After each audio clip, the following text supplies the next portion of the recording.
I'm not really sure how to start this video, but I'm assuming that you guys read the title of it. So, sourdough. Where do we start? So this is a starter that I got from a friend of mine. This thing is like a child to me. You know, he's so handsome, so well-mannered, gassy, just like me. And although sometimes I do forget to feed him, he never complains. He never has the energy to complain. And I'll get back to this in a bit, but since this is sourdough and it's such a slow process, this is gonna be a more chill, relaxed, you know. And I just want to clarify that I am not a professional baker at all. I just find it, like a hobby. So that's gonna be all the talk. Let's go to the kitchen and do what we need to do. First things first. Let's start. We have some strong bread flour, stone ground whole wheat, and then we also have toasted cornmeal, and this is just nice and fragrant. Of course, you can't forget water. The first part, I start by doing the autolyse, which is mixing the flour and the water beforehand. In this case, 12 hours before we mix the sourdough in. So we're just gonna add all the flour and with wet hands, we're just gonna be mixing and incorporating and hydrating all the flour.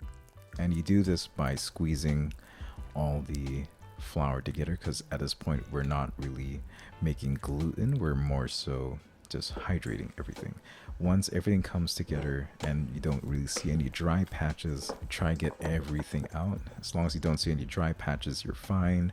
And I'm just gonna leave this out room temperature overnight, or sometimes I just leave it in my room. I'm gonna draw a face on it to make it more personal. Obviously you don't have to do this, but so we're just gonna leave this overnight. By the morning we should be ready.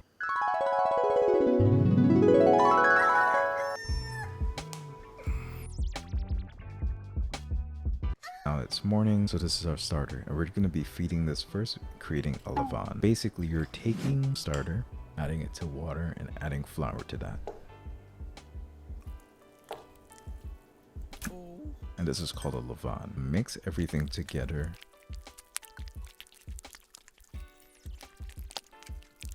I like to keep track of where my sourdough is. Put a rubber band where it's leveled, and then I'm gonna add another rubber band, about 50%. So that's how much it's gonna rise.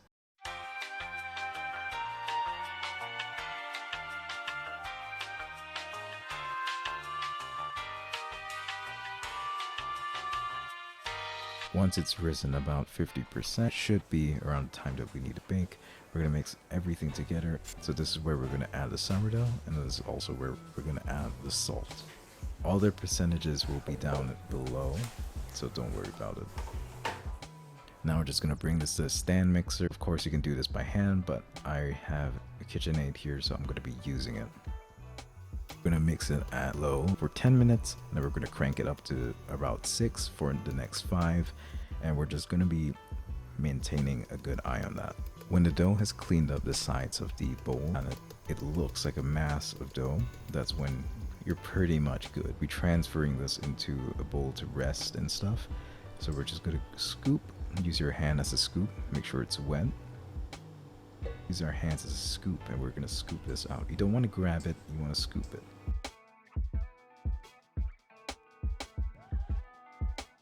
Then we're gonna let it rest for 30 minutes after the mix. And here, what I like to do is keep a little bit of the dough into a small container so we can keep track of the fermentation and the rise of the dough. After 30 minutes, we're gonna be doing what's known as the stretch and folds. And with the stretch and folds, you're scooping. You're not grabbing it, you're scooping it, and you're bringing it up so it can stretch, developing gluten, and then you're making it fall onto itself. You're doing this on 4 to 3 sides, depending on how strong your dough is. You're gonna do this every 30 minutes, so obviously keep track of your time. We're going to be doing this 4 times, so it's a total of 2 hours.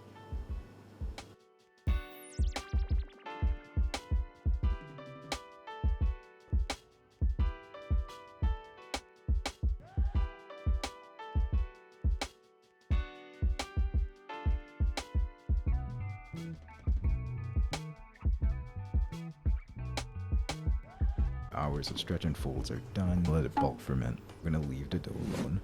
The weather here is pretty hot. I'm gonna bulk ferment it for about 2 hours. What do you want to do for bulk ferment? At least in my experience, bulk ferment it till it's about 40% of the way. Once it's risen about 40% of the way, I'm just gonna keep it into the fridge for 8 hours. Once those 8 hours are up, we're gonna be doing a pre-shape. I'm gonna take it out, leave it for about 20 minutes till it's nice and settled. Flour the table, and then we're just gonna let the dough flop over. Flour our hands, and then with the bottom, we're gonna stretch it outward, and then we're gonna fold 50% of the way into sort of like a book, and take the top half and then fold it right onto the bottom half. Turn it sideways and then roll it up like you would roll a roll. Once it's rolled up, I'm gonna take 2 sides of the top and then bring one over the other right into the center. And we're just gonna keep doing that as we go downward. And this is called stitching. So this part's probably my weakest part. We're gonna stretch it out and then we're gonna roll it again. And once it's rolled up into sort of like a log, using the bottom of your pinky, drag it in around, creating surface tension. Rest for the next 30 minutes. Another 30 minutes has passed. I just got some extra flour, flip it over, and we're going to be doing the same thing. So take the ends, fold it, stitch it, and at the end we're just going to roll it up. And at this point you're going to take out a banneton, and this has been coated with a mix of semolina and cornmeal. Just to make sure it doesn't stick, I'm just going to add a little bit more semolina on the sides. We're going to leave this out at room temperature for the next hour, and it's going to rise for the next 10%, basically reaching 50% of the rise. Once that hour is up, this is what you get. It's slightly plumper, and then we're just going to keep that in the fridge for another 8 hours. When ready, you're going to be taking it out. So I like using parchment paper. I'm going to flip it over. And at this point, we're just going to score it. So with a blade, you're going to go at 45-degree angle. Very, very light pressure. And we're going to drag it.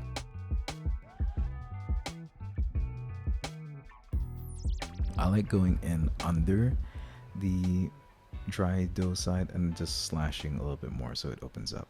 So this is a cast iron that's been in the oven for an hour beforehand. It's been preheated at 260 degrees. It's pretty much the highest you can go. And you can do this in a Dutch oven. Just want it to be as hot as it can get. Be careful when dealing with this. Use heat resistant gloves if you have them, or mittens, with the addition of gentiles. I'm just going to drag the dough onto there, and then we're going to be spraying it with some just plain water. And what the water does here is it creates steam. So obviously we're just gonna introduce some moisture on it. We're gonna close the lid and then slightly ajar. Just gonna spray a little bit more water so the steam carries over. And this is what's gonna give that rise to the dough. We're gonna be turning down the heat at 230 degrees. We're gonna let it cook for about 20 to 25 minutes. What I like to do is I turn the broiler on. At this point, turn the broiler off, and let's see what we have. Just, it's so satisfying. Getting that ear is so satisfying. Come on, look at it. Look at it. It's so perfect. The ear is just, it's like a shark fin. It's like Jaws. Be putting that back into the oven for the next 20 minutes, and this is what we have. Nice dark exterior, super crusty. It's a deep golden color with a nice char on the top of the ear. It just smells so good. Just listen to this. Come on. You hear that? Don't mind me, I'm just admiring this because this is probably one of my best loaves. And don't just raw dog your loaf and start playing it around with your bare hands when it's straight out of the oven. Cutting it open now. I'm just gonna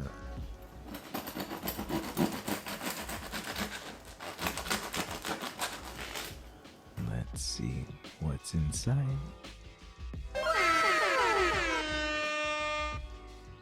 I don't even want to talk anymore. Let's look at the evenness of the crumb, and it smells fantastic. So happy with it. It's gonna keep slicing this into portions.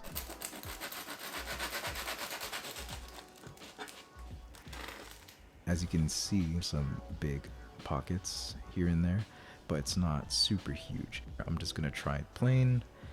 I mean, I know it's gonna be fantastic.